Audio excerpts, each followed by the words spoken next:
Hello friends, you are most welcome to my YouTube channel.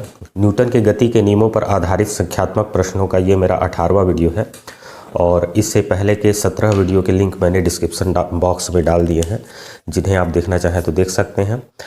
और आज का प्रश्न इस प्रकार है, 3 गुटके चित्रानुसार डोरी से बांधकर दृढ़ छत से लटकाए गए हैं, तो तनाव बल T2 का मान हमको ज्ञात करना है। और यदि जी की मान का ज़रूरत पड़े, गुरुत्वीय त्वरण के मान का ज़रूरत पड़े, तो इसका मान है हमको लेना है 10 मीटर प्रति सेकंड का स्क्वायर। तो यहाँ 5 किलोग्राम, 4 किलोग्राम और 2 किलोग्राम के 3 गुटके हैं और इनको इस तरह से डोरियों से बांध करके एक दृढ़ छत से लटकाया गया है। हमको यहाँ पर तनाव T2 का मान ज्ञात करना है। तो यहाँ पर हम संतुलन के सिद्धांत को उपयोग करेंगे, principle of equilibrium of bodies का। तो सबसे पहले नीचे वाले द्रव्यमान पे आते हैं। इस पर कौन कौन से बल कार्य कर रहे हैं ये हमको ध्यान देना है। तो सबसे पहले तो इसका भार कार्य करेगा और इसका भार होगा गुरुत्वीय त्वरण पे हम इसके द्रव्यमान का गुणा कर देंगे mg के बराबर, तो ये हो जाएगा 20 न्यूटन के बराबर। तो इस पर नीचे की ओर 20 न्यूटन का बल लग रहा है, तो ये गुटका अपने भार के बराबर बल इस डोरी पर आरोपित करेगा, तो डोरी भी प्रतिक्रिया स्वरूप इस पर तनाव बल आरोपित करेगी ऊपर की ओर। अब चूंकि इन दोनों बलों के प्रभाव में ये संतुलन की स्थिति में है, तो इसका अर्थ ये हुआ कि इस पर लगने वाला नेट बल 0 होगा। और इसका अर्थ ये है कि डोरी पर ऊपर की ओर लगने वाला तनाव बल का परिमाण नीचे की ओर लगने वाले गुरुत्वाकर्षण बल के बराबर होगा। तो इसका अर्थ है कि T1 का परिमाण 20 न्यूटन के बराबर होगा। तो ये हमको T1 का मान मिल गया। अब उसके अगले चरण में हम लोग यहाँ पर जाते हैं।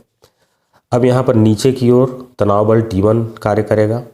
जब भी डोरियों से 2 द्रव्यमान जुड़े होते हैं तो दोनों द्रव्यमानों पर डोरी समान तनाव बल आरोपित करती है, तो ऊपर के द्रव्यमान पर भी T1 तनाव बल नीचे की ओर आरोपित होगा और ये 20 न्यूटन के बराबर होगा। और ऊपर की ओर प्रतिक्रिया स्वरूप ऊपर वाली डोरी मान लेते हैं कि T2 तनाव बल आरोपित कर रही है। अब यहाँ पर इसका स्वयं का भी द्रव्यमान होगा, 4 kg है, तो इस पर नीचे की ओर जो बल लगेगा वो 40 न्यूटन के बराबर होगा और प्लस इसमें ये 20 न्यूटन जुड़ जाएगा नीचे का तनाव बल। तो यहाँ पर इस पर 2 बल नीचे की ओर कार्य करेंगे। इसका स्वयं का भार 40 न्यूटन और ये 20 न्यूटन, मतलब नीचे की ओर कार्य करने वाला कुल बल हो जाएगा 60 न्यूटन। डोरी का तनाव बल प्लस इसका स्वयं का भार। अब इसके बाद प्रतिक्रिया स्वरूप ये ऊपर वाली डोरी भी इस पर तनाव बल आरोपित करेगी, जो कि मान लेते हैं T2 के बराबर है। अब चूंकि इन दोनों बलों के प्रभाव में ये दूसरा जो ब्लॉक है या गुटका है संतुलन की स्थिति में है, तो इसका अर्थ ये हुआ कि ऊपर की ओर लगने वाले तनाव बल का परिमाण नीचे की ओर लगने वाले परिणामी बल के बराबर होगा, जो कि 60 न्यूटन के बराबर है। तो इस प्रकार से T2 का मान हो जाएगा 60 न्यूटन।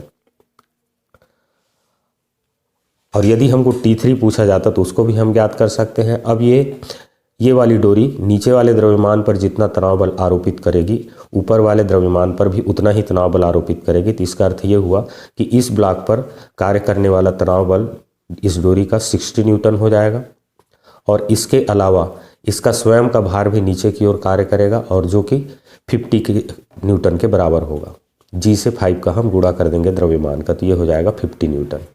तो इस प्रकार से इस गुटके पर नीचे की ओर कार्य करने वाला कुल बल हो जाएगा 110 न्यूटन के बराबर।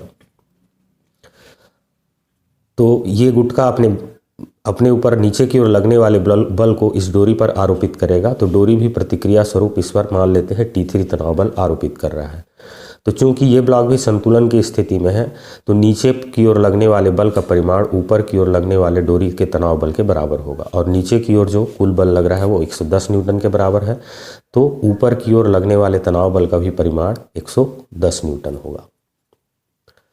तो इस प्रकार से यदि T1 पूछा जाए तो ये 20 न्यूटन हो जाएगा, T2 पूछा जाए तो ये 60 न्यूटन हो जाएगा और यदि आपको T3 इस डोरी में तनाव बल पूछा जाता है तो ये 110 न्यूटन के बराबर होगा। तो यहाँ पर T2 पूछा गया है, तो इस प्रश्न का सही उत्तर B होगा। Thank you.